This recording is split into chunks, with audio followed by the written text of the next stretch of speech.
What's going on YouTube? My name is FG3000. I'm back in the place to be and welcome back to 7 Deadly Sins Grand Cross. In today's video, we're going to be doing an equipment guide, so let's go ahead and take it from the top. Now in this equipment guide, I want to tell you why you're equipping the things that you're equipping. I don't want to tell you what to equip because I feel like long term it's a lot important to know the why. That way in the future, you're not going to need a guide, you're just going to know, alright? So let's go ahead and take it from the top. Now objectively, and I know there's a lot of confusion about this, objectively, the very best gear that you can put in every single slot on your character is SSR Gear with perfectly min-max bonus stats. If you guys have ever played a hero collector before, you guys know that in-game is all about min-maxing every little piece of stat on your gear to get the highest achieved result. And that is the same thing here in 7 Deadly Sins. SSR Gear with perfectly min-max bonus stats is the very best gear for every single gear slot. However, SSR Gear is also the most expensive to re-roll, and that is a very important caveat. So let's go ahead and take an example here. We're going to use this SSR Onslaught rune,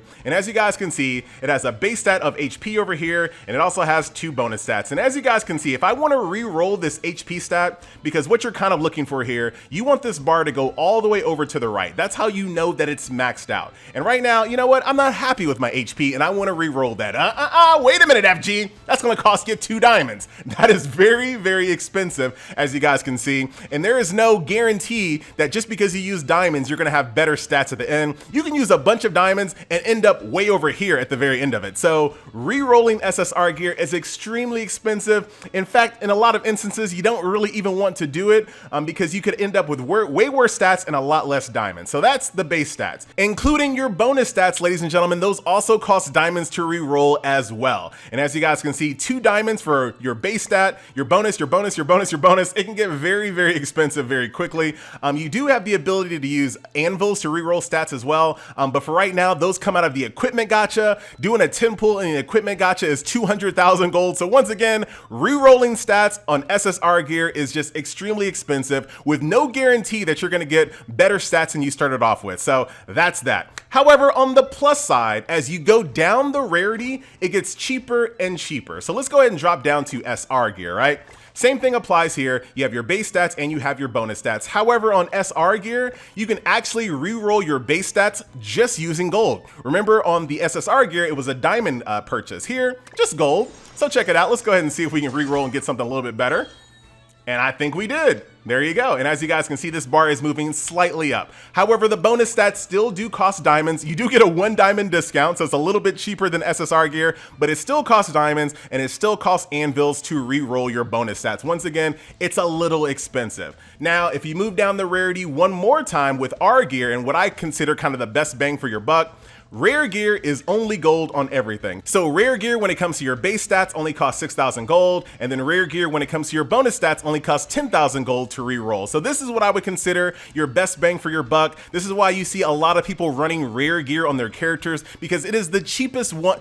I don't want to say cheapest because you can actually go all the way down to like commons and ultra commons if you really wanted to, but I consider it to be the best bang for your buck when it comes to re-rolling, getting good stats without having to break the bank. So that's rare. So once again, we'll do the same thing here. As you guys can see, this defense stat is in the toilet and I didn't even get that big of a boost there. I re-rolled it, not great. But since it only costs 6,000 gold, I can do that a few more times to boost this bar all the way up, as opposed to SSR Gear, which is going to cost me diamonds. And like I said, once again, you don't even have a guarantee here. For the sake of the YouTube. Hey, we got it up there. There you go. So that is that. So the next thing on the list is how do you get those bonus stats in the first place? So let's go ahead and use this piece of gear for example. The very first thing that you need to do is enhance the gear to +5. This is actually pretty easy to do. All you have to do is just set it to +5, hit consecutive enhance, and then the game will automatically continue to enhance this gear until it's +5. Once it's +5, it's going to look like this, and this will allow you to awaken the piece of gear. Now you're going to need 2 different things before you can awaken. You're going to need gold as well as awakening materials. You can get awakening materials from doing raids. You can also get them from PvP. Do keep in mind that if you have some low tier awakening materials, you can always go to my boy King over there and he can up your rarity of your awakening materials. King is so useful in this game in combat as well as outside of combat, which is very nice. So we got our awakening materials, we got our gold. We'll go ahead and click awakening. So this will unlock a bonus stat of HP about halfway through. Not terrible, but obviously you want to do better. Now, if you're curious about which bonus stats you can get on a specific piece of gear, is actually a really easy way to take a look at this. So let's actually go over to my girl Deanne, who doesn't have a perfect gear set, but you know what? She's going to be good for this example right over here. Now, if you want to know which pieces of gear can roll which bonus stats, it's actually very easy. So the top gear is attack-based stats, the middle gear is defense-based stats, and the bottom gear is HP-based stats. But you don't have to memorize that. I'll show you an easy way that you can find that out. Go here to change stats, click this little magnifying glass, and basically the top pieces of gear can only re-roll their bonus stats to attack, pierce rate, crit chance, and crit damage. That's it. Those are the only 4 stats that you can get. You can get different levels of it. Once again, take a look at this. Once again, for the sake of the YouTube, can we get something better? Don't spend diamonds to do this. Don't spend diamonds to do this. Now I got pierce rate, not what I'm looking for. I got screwed over. All right, so that is that. If you want to take a look at your mid-tier gear here, once again, this is going to be defense-based stats. All you have to do, click this little magnifying glass. The only bonus stats that you can re-roll on these bonus stats are going to be defense, resistance, and crit defense. And then here on the bottom tier gear here, once again, go to change stats. Click this magnifying glass. These can only run HP-based stats. So HP increase, regeneration, recovery, and lifesteal. And right now, the current meta is having basically only base stats as your bonus stats. So you want to basically reroll. And I'll give you another example here. So right now the meta is dictating that all 3 of these need to all say attack. So in theory, I need to keep on re-rolling this pierce rate. I need to keep on re-rolling this crit damage until I get attack on all of these stats.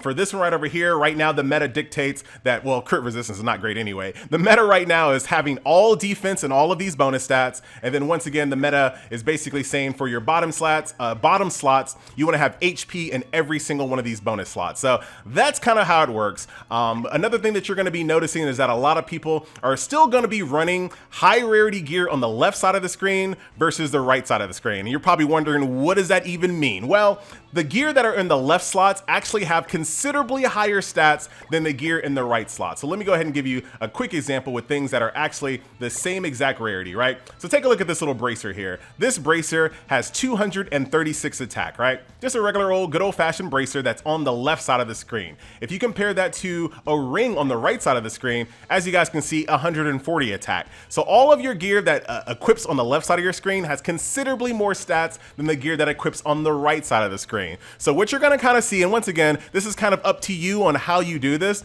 A lot of people are going to be running high rarity gear on the left side to take advantage of the stats, even if they don't have the perfect set of bonus stats. However, on the right side of the screen, since the stat gap isn't as massive, a lot of people are using these slots to min-max their bonus slots. So they're using rare gear over here because once again, this gives them a lot more flexibility to re-roll these bonus stats. And as you guys can see, I got really the perfect bonus stat right there when it comes to that. And that's what it looks like when you get the perfect maxed out roll. It's going to turn into a yellow bar as opposed to a green bar. So that is basically how that breaks down. So just a quick recap, left side of your screen has considerably higher stats than the right side of your screen. Top tier is attack, middle tier is defense, bottom tier is HP. Right now, the current meta is to have all attack bonus stats, all defense bonus stats, all HP bonus stats. That's the current meta. I might play around with a little bit, but don't follow me where I'm going. You don't want to go where I'm going, right? So that is the current gear breakdown. And that's hopefully gives you guys an idea of why people are equipping the things that they're doing and why people are re-rolling the things that they're doing. So that is that. In addition, when it comes to gear, this is also pretty straightforward. There are multiple different gear sets in the game. You have an attack gear set, which is basically if you have 4 pieces of attack gear, you will unlock a bonus 20% attack. So definitely you want to make sure that if you're going to be running these sets, you want to make sure that you have these set bonuses activated, because if not, you're really missing out on a massive amount of power. Not all of them require 4 pieces of gear. As you guys can see, defense only requires 2 pieces of gear. And since you only have 6 slots, you can't run 2 attack sets at the same time because you just don't have enough slots. You need to have 8 for that. So most people are kind of running a 4 and a 2, or maybe you can run a 2, 2, and 2. It just really depends. But that's the breakdown on gear. And as you guys can see, you have plenty of different options here: attack, defense, health, crit chance, etc, etc, etc. And these all drop in different parts of the game. So let's go ahead and talk about where you can get this gear from. So number one, if you want to just kind of whale out like crazy, you can always use draw equipment. I wouldn't really recommend this. You do get 1 draw per day. You can also do an 11 draw for 200,000 gold. You can also get anvils in here as well. But this is one way to kind of just use money to get gear. However, probably the best way for most of us here is to go over here into battle under equipment. And this is where you can actually farm for different equipment drops. And as you kind of go through the campaign, you're going to slowly unlock all of these different gear grinds. Right now, as you guys can see, when it comes to attack gear, I can only farm this bracelet, necklace, and belt. I haven't got to the point where I can unlock this little bracer here, or this ring, or these earrings just yet. So that's kind of how that breaks down. And as you kind of move through the game, you're also going to get quests as well. These quests are very straightforward. So for example, this quest is going to have me farm a stage 5 times. Not only am I going to get the gear drops from the stage itself, I'm also going to be getting a gear drop bonus at the very end. So let's go ahead and show you where those are. We'll jump over here to the Village of Vengeful Spirits. And we'll take a look here. So right here, I need to run this stage 5 times. That'll complete the quest, which is going to give me an SR piece of gear. But also, as I'm running this stage, I also have a good chance of getting gear as well. So I have a 5% chance to get SR gear here, 30% chance to get R. You have some awakening materials here as well. And you have some ultra common rings that you can probably, I'm just going to be using them to disenchant, but whatever, you do you. And as you guys can see, as you build up your town friendship, you can actually unlock these higher stages here as well. So take a look here. If you take a look at this stage here that everyone has unlocked, your highest rarity that you can unlock is a 7% chance for an R ring. But if you have a level 5 friendship with this town, you can go all the way up to a 3% chance for an SSR ring. And if you kind of scroll down here, the R rings are at a 70% drop chance over here as well. So you definitely want to work on improving your friendship with the towns that you go to, because this is going to allow you to farm a lot easier. Right now, you don't want to leave your game on all night farming this stage, right? That's not really a good use of materials at the moment, not a really good use of stamina, especially considering right now, gear, you're going to get a lot of gear just through the story and through quests. You don't need to farm these stages at the moment unless you're looking for awakening materials, but even then, I would use some discretion there. What I would say your best use of time right now is to grind up your friendship bonuses with these towns. That way you can actually farm the higher free stages. If we go over here, I'll show you one final thing before we end the video off, as we always do. Nah, we ain't doing no summons. Are we? Nah, we ain't doing no summons. And we'll do one. All right, so here is Post Town Tala. Now what you need to do, as soon as you jump into town, you're gonna see all of these little blue exclamation points, MMO style. Complete these quests. You're gonna build up friendship with the town here. You can also, if you really are like, you know what? Forget that. I ain't got time to grind, ladies and gentlemen. You can also go over here to this little chest right over here and say, you know what? I'm gonna pay to win.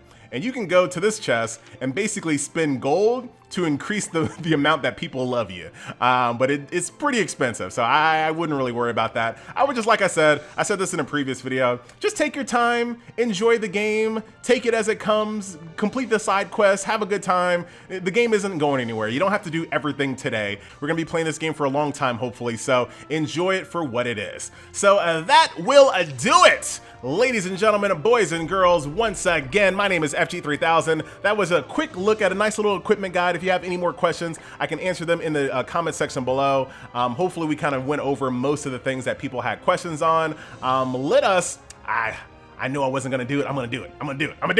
It's gonna be rapid fire. Everybody relax. Don't roll in this banner. We're gonna skip it. Also, the skip button kind of tells you which. Oh, we finally got Guild Thunder. Very, very nice. And we got Mr. Awkward Body Shape Man. So I don't know if this is the one I was looking for. Inflicts rupture damage to all enemies. So this does more damage if the enemies are buffed, which is very, very nice. Increases the attack. Oh yes, this is the one I was looking for. This is literally the one I was looking for.